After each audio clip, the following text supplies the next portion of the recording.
आप देख रहे हैं अनहोनी। तो चलिए बढ़ते हैं आज की इस कहानी की ओर। गांव के इकलौते स्कूल विद्यासागर में आज रात से ही जिग्नेश का काम शुरू होने वाला था। दरअसल जिग्नेश को विद्यासागर स्कूल में चपरासी का काम मिला था। काम के मुताबिक उसे दिन में तो ड्यूटी करना ही था, साथ ही रोज रात को स्कूल में रुककर उसे चौकीदारी भी करनी थी। हालांकि काम थोड़ा ज्यादा जरूर था, मगर इन सारे कामों के बदले जिग्नेश को एक अच्छी तनख्वाह मिलने वाली थी। शाम के तकरीबन 4:30 बजे जब सारे बच्चों की छुट्टी हुई तो एकाएक सारे मास्टर भी अपने अपने घर को निकलने लगे। तभी हेडमास्टर साहब चलते हुए जिग्नेश के पास आए और बोले, सारे बच्चे निकल गए हैं तो एकाएक सारे क्लासरूम का दरवाज़ा जाकर बंद कर दो। अब मैं भी निकलता हूँ, कल सुबह मुलाकात होगी, अपना ध्यान रखना।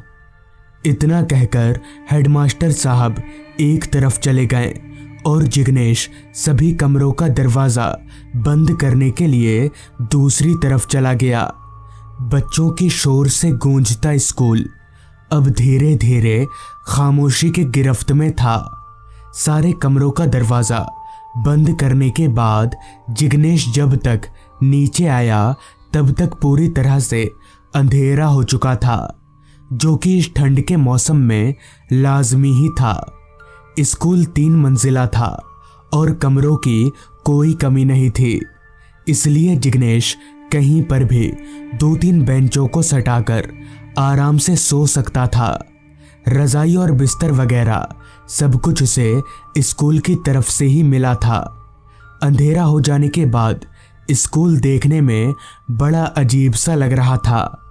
ना तो किसी फ्लोर में एक भी लाइट जल रही थी और ना ही उस पूरे बिल्डिंग में जिग्नेश के अलावा दूसरा कोई मौजूद था।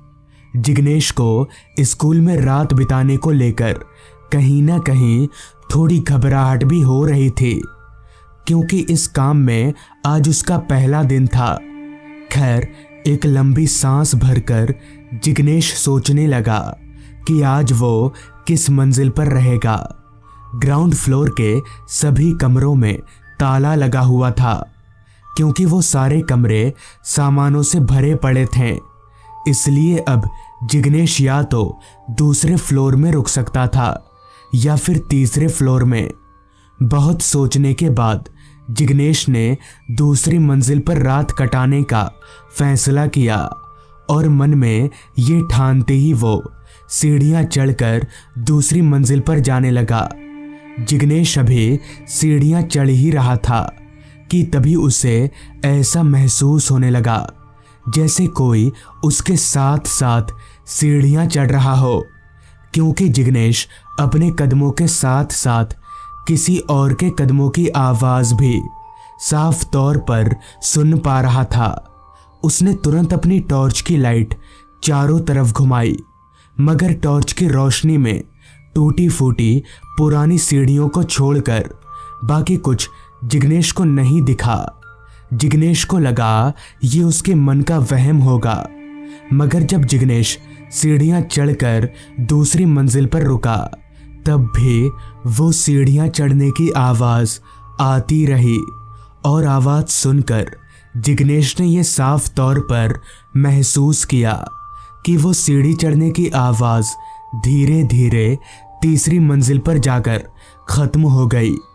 पहले पहले तो जिग्नेश काफी डर सा गया, मगर फिर उसने सोचा शायद उसी के कदमों की आवाज पूरे फ्लोर में गूंज रही होगी और ये सिर्फ उसका एक वहम मात्र है। बाकी अगर कोई होता तो दिखता जरूर। यही सब सोचते सोचते जिग्नेश एक क्लासरूम का दरवाज़ा खोलकर अंदर चला गया और अंदर जाकर दरवाज़ा बंद करके बैठ गया। रात और ठंड दोनों ही धीरे धीरे घनी होती जा रही थी। कुछ घंटों के बाद जिग्नेश ने घर से लाया हुआ खाना खाया और खाना पीना हो जाने के बाद सोने की तैयारी करने लगा। उसने क्लासरूम के 3 बेंचों को आपस में जोड़ा और अपना बिस्तर लगाकर उसी पर लेट गया। लेट तो वो गया था, मगर नींद शायद जिग्नेश की आंखों से कोसों दूर थी। बिस्तर पर लेटे लेटे जिग्नेश अभी सोने की कोशिश कर ही रहा था कि तभी उसके कानों में एक तेज आवाज आई, जैसे किसी ने जिग्नेश के ठीक ऊपर वाले क्लासरूम में बेंच सरकाया हो। हालांकि ये आवाज़ें दिन के शोर शराबे में उतनी तेजी से नहीं सुनाई देती, मगर रात की उस गहरी खामोशी में वो आवाज़ ऐसे सुनाई पड़ रही थी जैसे कान के पास से ही आ रही हो। पहले तो जिग्नेश ने सोचा ज़रूर कोई चूहा वगैरह होगा, मगर फिर उसे ख्याल आया कि कोई चूहा बेंच तो नहीं सरका सकता।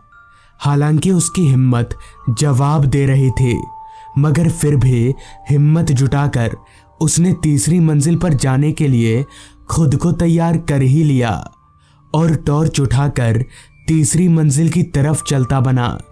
सीढ़ियां चढ़कर जिग्नेश जैसे ही तीसरी मंजिल पर पैर रखा तो उसके शरीर के रोंगटे एकदम से फूलने लगे और उसे बहुत तेज ठंड लगने लगी।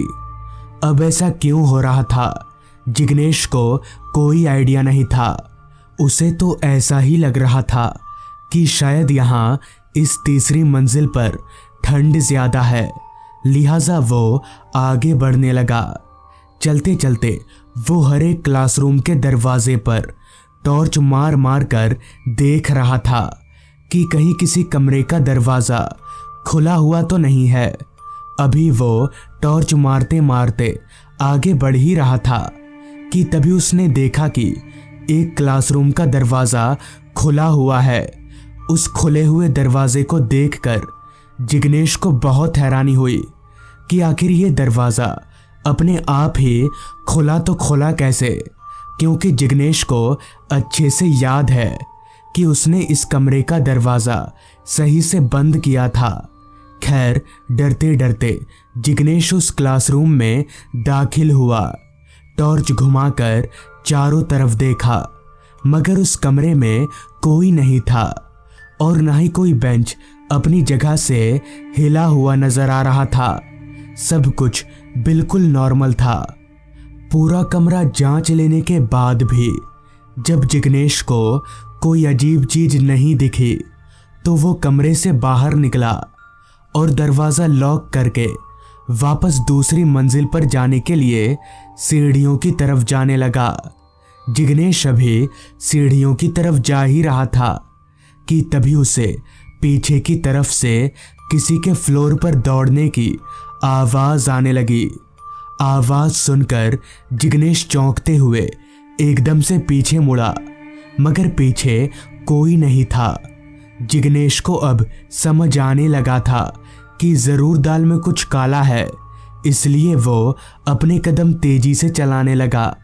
जिग्नेश अभी चलकर सीढ़ियों के पास पहुंचा ही था कि तभी उसे पीछे से आवाज़ आई, अंकल इधर हूँ मैं।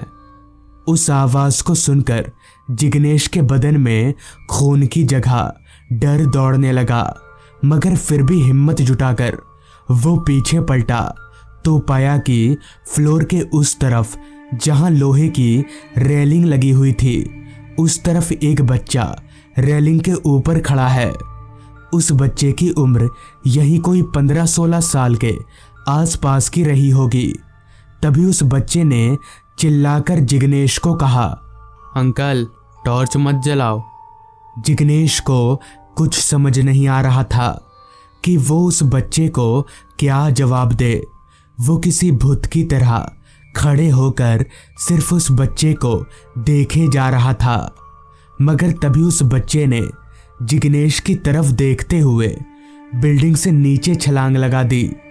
ये देखकर जिग्नेश के होश उड़ गए और वो दौड़ता हुआ नीचे पहुंचा, मगर चौंकाने वाली बात तो ये थी कि वहां नीचे कोई बच्चा नहीं था। जिग्नेश को समझ आ गया कि यहाँ ज़्यादा देर तक रुकना उसके लिए ठीक नहीं होगा, इसलिए वो स्कूल में ना रुककर सीधे घर आ गया। अगले दिन जब जिग्नेश वापस स्कूल गया तो उसने हेडमास्टर साहब को पूरी बात बता दी। सारी बात सुनकर हेडमास्टर साहब ने बताया कि आज से कुछ साल पहले बोर्ड एग्जाम में फेल हो जाने की वजह से उस बच्चे ने स्कूल के तीसरे मंजिल से कूदकर अपनी जान दे दी थी। उसी की मौत के बाद से ही उस तीसरी मंजिल पर अजीब अजीब सी घटनाएं होने लगीं। इससे पहले स्कूल ने बहुत से चपरासी रखे थे, मगर कोई भी एक रात से ज्यादा टिक नहीं सका। ये सब सुनकर जिग्नेश ने उसी दिन उसी वक्त वो नौकरी हमेशा हमेशा के लिए छोड़ दिया।